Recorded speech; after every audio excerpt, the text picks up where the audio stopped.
ஹே everyone, நான் உங்கள் நிலா. நான் எப்படி என்னோடய ப்ரெக்னென்சி டைமில் சுகர் லெவலை கம்மி பண்ணேன் அப்படின்றது தான் பார்க்க போகிறோம். இந்த டெஸ்ட்டு பார்த்தீங்கன்னா 20th நவம்பர் எடுத்த டெஸ்ட்டு. இந்த டெஸ்ட்டில் ஃபாஸ்டிங் அண்ட் ஆஃப்டர் ஃபாஸ்டிங்கான ரிசல்ட் இதில் இருக்கும். ஸோ சுகர் டெஸ்ட் எடுக்கும்போது நம்ம 2 டெஸ்ட்டு கொடுப்போம். ஒன்று வந்து ஃபாஸ்டிங் சுகர் லெவல், அது எனக்கு 98 இருந்தது. நார்மல் வேல்யூ பார்த்தீங்கன்னா 60 to 110 இருக்கணும். அப்படி இருந்தால் உங்களுக்கு பயப்பட வேண்டாம் அப்படின்னு அர்த்தம்.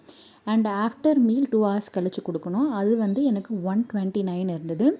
நார்மல் வேல்யூ பார்த்திங்கன்னா 80 to 140 இருக்கணும். இதுவும் நார்மல் தானே இருக்குது, அப்படியே ஒரி பண்ணுறீங்க அப்படின்னு கேட்கலாம். ஆக்சுவலாக ப்ரெக்னென்சி டைமில் இது நார்மல் இல்லை. இதை நம்ம இன்க்ரீஸ் பண்ண விட்டால் நமக்கு ஜெஸ்டேஷ்னல் டயபெட்டிஸ் வர்றதுக்கு நிறைய வாய்ப்பு இருக்குது. ஸோ என்னோடய டாக்டர் வந்து சில அட்வைஸ் பண்ணிவிட்டு 1 month கழித்து எடுக்க சொன்னாங்க. இது 1 monthக்கு அப்புறம் நான் எடுத்த டெஸ்ட்டோட ரிசல்ட். இதில் பார்த்திங்கன்னா ஃபாஸ்டிங் எனக்கு 81 அண்டு ஆஃப்டர் மீல் 2 hours கழித்து எடுத்தது 90. அதில் 129 இருந்தது, அதை நான் 90 ரெடியூஸ் பண்ணியிருக்கேன். அதுக்கு வந்து என்னோடய டாக்டர் சில டிப்ஸ் அண்ட் ட்ரிக்ஸ் சொல்லியிருந்தாங்க, சில டயட் பிளானும் கொடுத்துருந்தாங்க. அதுதான் நான் உங்ககிட்ட இப்போ ஷேர் பண்ண போகிறேன். இது மட்டும் இல்லாமல் எனக்கு HbA1c டெஸ்ட்டும் கொடுத்துருந்தாங்க. அந்த வேரியண்ட்டை நீங்களே பார்க்கலாம். HbA1c டெஸ்ட்டு எதுக்கு? இது வந்து 3 monthல் உங்கள் பிளட் சுகர் லெவலை கால்குலேட் பண்ணி கொடுக்கும். இதோட வேல்யூ பார்த்தீங்கன்னா எனக்கு 5.1 இருந்தது. இது ஆக்சுவலாக 5.7 கீழே இருந்தாலே நான் டயபெட்டிக் தான். பட் ப்ரெக்னென்சி டைமில் 5.1ன்றதே அதிகம். இதையும் நான் இப்போ கம்மி பண்ணணும்.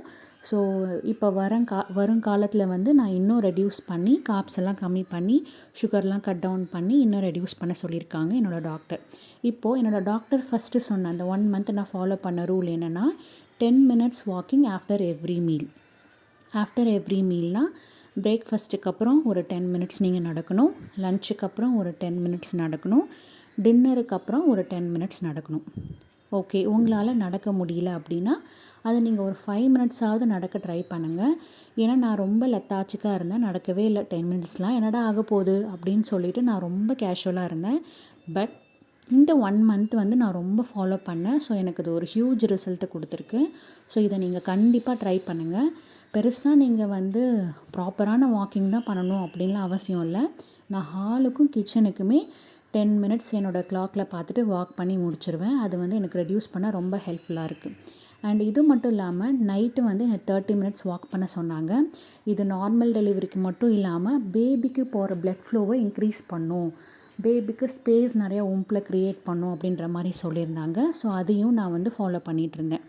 ஸோ என்னால் முடிஞ்சால் மார்னிங்கும் வந்து 30 minutes போக ட்ரை பண்ணுவேன். பட் என்னால் முடியாது. ஏன்னா நான் மார்னிங் வந்து டெய்லியும் பண்ணலைனாலும் சம்டைம்ஸ் ஒன்று விட்டு ஒரு நாள் வந்து நான் யோகா பண்ணிகிட்ருக்கேன். ஸோ உங்களால் முடிஞ்சால் நீங்கள் மார்னிங்கும் ஒரு 30 minutes வந்து ஸ்பெண்ட் பண்ணுங்கள். அண்ட் நைட்டும் வந்து 10 minutes ஸ்பெண்ட் பண்ணுங்கள். ஸோ இதுதான் அவங்க எனக்கு கொடுத்தது ஸ்ட்ரிக்ட் டிஎம் டயட்.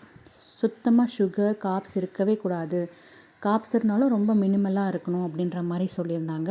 அதுக்கு அவங்க கொடுத்த அட்வைஸ் தான் வந்து no carbs, no sugar, no sweet இதெல்லாம் கொடுத்துருந்தாங்க. நான் ரொம்ப கஷ்டப்பட்டு கண்ட்ரோல் பண்ணேன். ஏன்னா என்னால் ஸ்வீட் இல்லாமல் இருக்கவே முடியாது. பாருங்கள், அவங்களே எழுதியிருப்பாங்க.